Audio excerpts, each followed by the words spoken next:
Nous sommes là aujourd'hui dans le cadre de la sensibilisation pour le référendum prochain. Aujourd'hui, le 30 mai 2023, à l'ambassade du Mali à Dakar. Sur ce, je tiens à passer par la présentation d'abord. À ma gauche, vous avez Alpha Dat de la société civile des Maliens établis à l'extérieur, la section du Sénégal. Accompagné de M. Salia Koulibaly, également de la société civile des Maliens établis au Sénégal.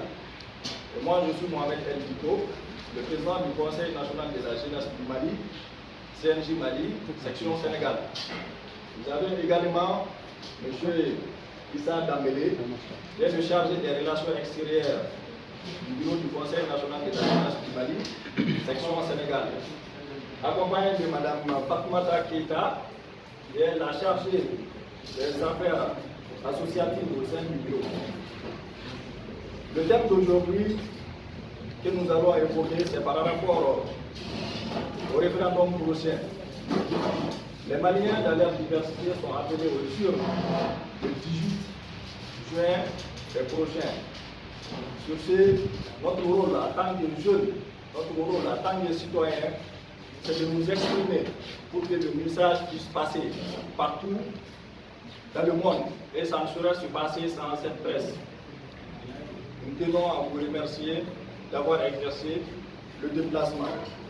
Le dit projet s'appelle la Constitution du Mali. Cette Constitution n'est rien d'autre que la volonté du peuple malien à travers les assises nationales de la refondation du Mali qui s'est passée en République du Mali du 18 au 23 décembre 2021. C'est lors de cette assise que les Maliens, à leur grande majorité, ont demandé à la révision constitutionnelle, plutôt pour dire à la nouvelle constitution, d'amener une autre constitution, de remplacer l'ancienne par une nouvelle constitution. Tout d'abord, je tiens à saluer son Excellence, Monsieur l'ambassadeur du Mali en République du Sénégal, Mohamed El Moutar, pour son engagement, son courage et sa disponibilité pour son pays, mais aussi pour sa jeunesse en particulier. Sur ce, on va commencer cette conférence de presse. La nouvelle constitution à laquelle nous souhaiterons vous en parler est un document qui est composé essentiellement de 29 pages, 14 titres et 191 articles. Et toutes les couches de l'appareil, toute la fonctionnalité du Mali se résume à l'intérieur de ce document-là, qu'on appelle la Constitution. Et l'objectif de cette conférence de presse n'est rien d'autre que de faire passer le message, que de sensibiliser toute la communauté malienne au Sénégal, Gambie, Guinée-Bissau et Cap-Vert à travers sa jeunesse, de voter massivement pour un oui le 18 juin 2023. Sur ce, comme je l'ai tantôt dit, cette constitution est issue des assises nationales de la refondation du Mali.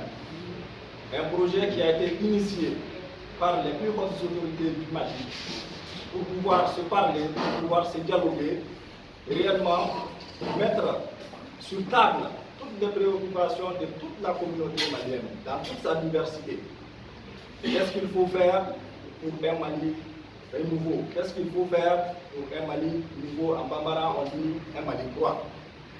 Donc, après réflexion et consultation de l'ensemble des couches de la communauté, il est apparu une décision de finalisation qui n'est d'autre que la Constitution.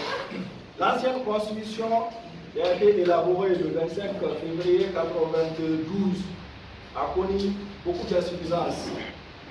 Notamment, quand j'ai dit insuffisances, ce sont des insuffisances qui sont vraiment réelles. Un président de la République Par exemple, je donne l'exemple, un président de la République du Mali n'avait pas les prérogatives, n'avait pas le pouvoir de faire démissionner son premier ministre. Ça, c'est l'ancienne constitution. La constitution à laquelle nous sommes dedans déjà, la constitution du 25 février 92, le président de la République du Mali ne pouvait pas mettre fin aux fonctions du premier ministre. Il fallait que celui-ci démissionne. Et là, quand on parle de la gestion d'un pays, ça c'est très inquiétant. Ça fait vraiment peur. Un président de la République, un président qui a été élu par la majorité, qui a été élu par les urnes, et qui n'arrive pas à mettre fin aux fonctions de son premier ministre.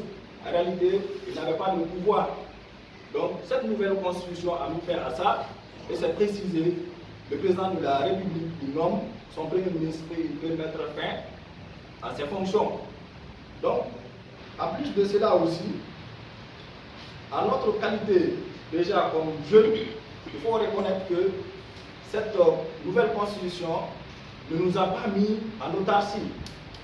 Parce que qui parle de la gestion d'un pays, qui parle de la défense d'un pays, ça se passe forcément par cette jeunesse. Et cette jeunesse, dans cette nouvelle constitution, à partir de 18 ans, tout le monde aura droit au service national, la jeunesse avec le service militaire. Ça, c'est quelque chose qui ne nous laisse pas intransigeants face à la situation de notre pays. Quand on essaye de voir, on fait une analogie de la situation du Mali, de 2012 à aujourd'hui, nous sommes confrontés à beaucoup de problèmes. Et là, les jeunes, dans leur diversité, à partir de 18 ans, tu peux faire le service militaire et en cas de besoin, tu peux partir pour défendre ton pays. Ça, c'est dans la nouvelle constitution. Aussi, en tant que Malien établi à l'extérieur, force est de reconnaître que nos préoccupations aussi ont été prises en compte. Ils sont même allés pour créer au sein des institutions la chambre sénatoriale. La chambre sénatoriale qui remplace quelque part le Haut Conseil des collectivités territoriales. Mais dans cette chambre sénatoriale, les préoccupations des Maliens de l'extérieur sont prises en compte. Les Maliens de l'extérieur, ils vont recenser leurs problèmes, les problèmes auxquels ils sont confrontés dans les pays d'accueil pour amener à la chambre sénatoriale pour discuter. Et cette nouvelle constitution, encore une fois de plus, dans son élégance, on verra qu'il y a vraiment une véritable démocratie au sein de la nouvelle constitution. Dans cette constitution, à laquelle nous sommes déjà, mais qui prendra fin le 18 Inch'Allah, si Dieu le veut, dans cette constitution, il n'y a qu'une seule chambre, et elle s'appelle la chambre parlementaire. Or, dans cette nouvelle constitution, il y a la chambre parlementaire et il y a aussi la chambre sénatoriale. Beaucoup de gens vont se dire que cette nouvelle constitution va dans le sens de soutenir ou bien d'octroyer un pouvoir royal au président qui va venir.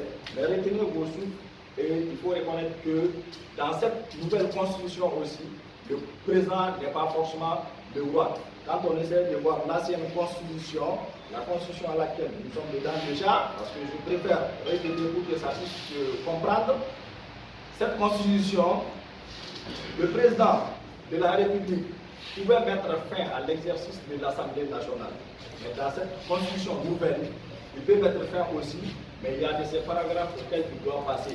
Notamment s'il veut mettre fin à l'Assemblée nationale, il faudra qu'il le fasse dans un délai de 3 mois.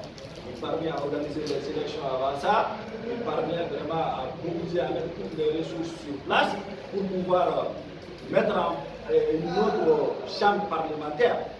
Donc ce qui explique que le président, s'il n'arrive pas à faire ça, la nouvelle constitution octroie le pouvoir à l'ancien député de revenir exercer encore leurs fonctions en tant que député. Aussi, dans cette nouvelle constitution, il y a une partie qui suscite d'énormes débats. C'est par rapport aux questions de la laïcité. Et cette question de laïcité,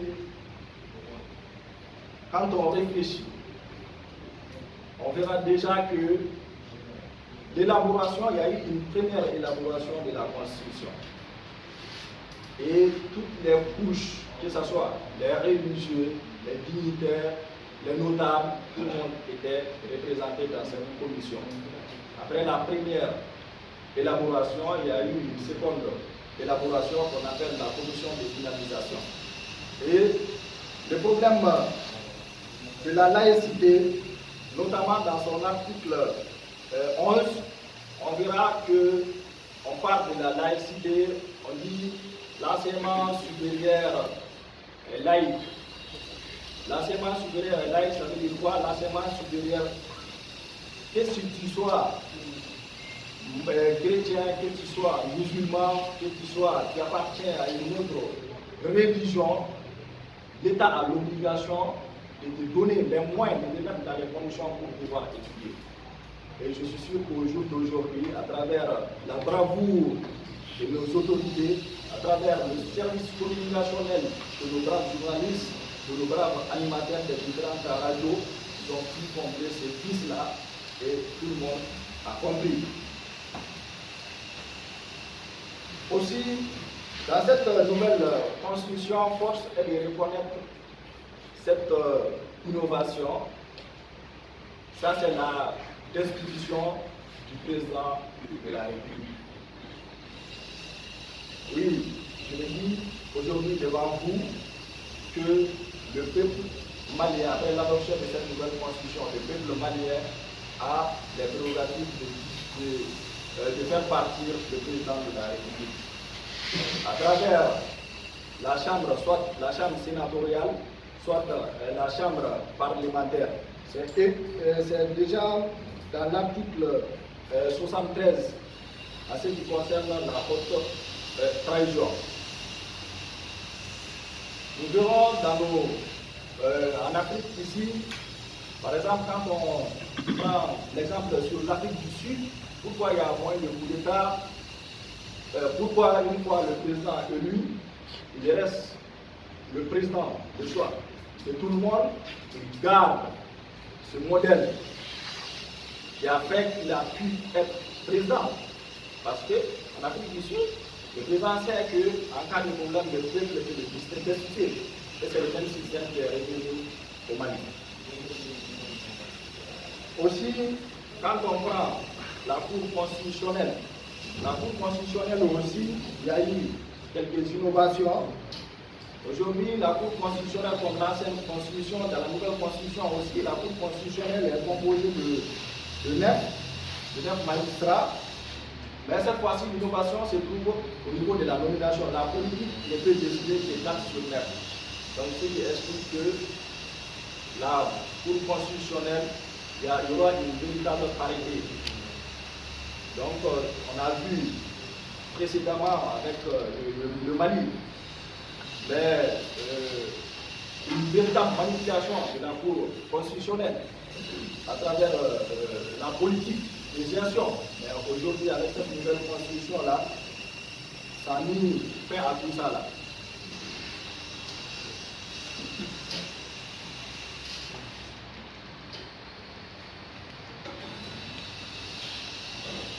Les députés élus à l'Assemblée nationale. Là aussi, il y a eu une véritable innovation. On a assisté au Mali. Les députés, les cas suivants, les députés, une fois à l'Assemblée nationale, ils sont plus poursuivables. Une fois à l'Assemblée nationale, ils font ce qu'ils veulent. Au plus diminué. Si on parle des comités, des instances, des grandes instances, on dirait qu'ils sont couverts de l'immunité parlementaire. De cette nouvelle constitution, on met fin à tout ça. L'immunité parlementaire, les députés, ça ne couvre que dans l'exercice de leurs fonctions.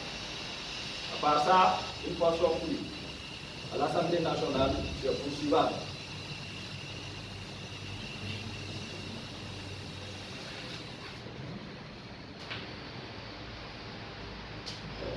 Il y a tellement d'aspects positifs dans cette nouvelle constitution qu'on peut commencer aujourd'hui. Jusqu'à demain, on n'en finira pas. Comme je l'ai dit tantôt, c'est 191 articles. Et il y a nullement un article qui ne prend pas en considération les préoccupations des Maliens. Sur ce, je profite de cette conférence de presse pour lancer un appel à toute la communauté malienne au Sénégal, en Gambie, Guinée-Bissau et Cap-Vert à travers sa jeunesse, mais aussi toute la jeunesse de la diaspora malienne, c'est de voter un oui massif au référendum prochain qui est prévu le 18 juin 2023. Compte tenu de la situation de notre pays, je demande à toute la jeunesse malienne de la diaspora de voter un oui massif au référendum prochain. Compte tenu de la situation du Mali, je demande à toute la diaspora malienne de voter un oui au référendum prochain. Je répète une dernière fois, compte tenu de la situation du Mali, je demande à toute la diaspora de la jeunesse malienne de voter pour un oui massif au référendum prochain. Sur ce, je vous remercie.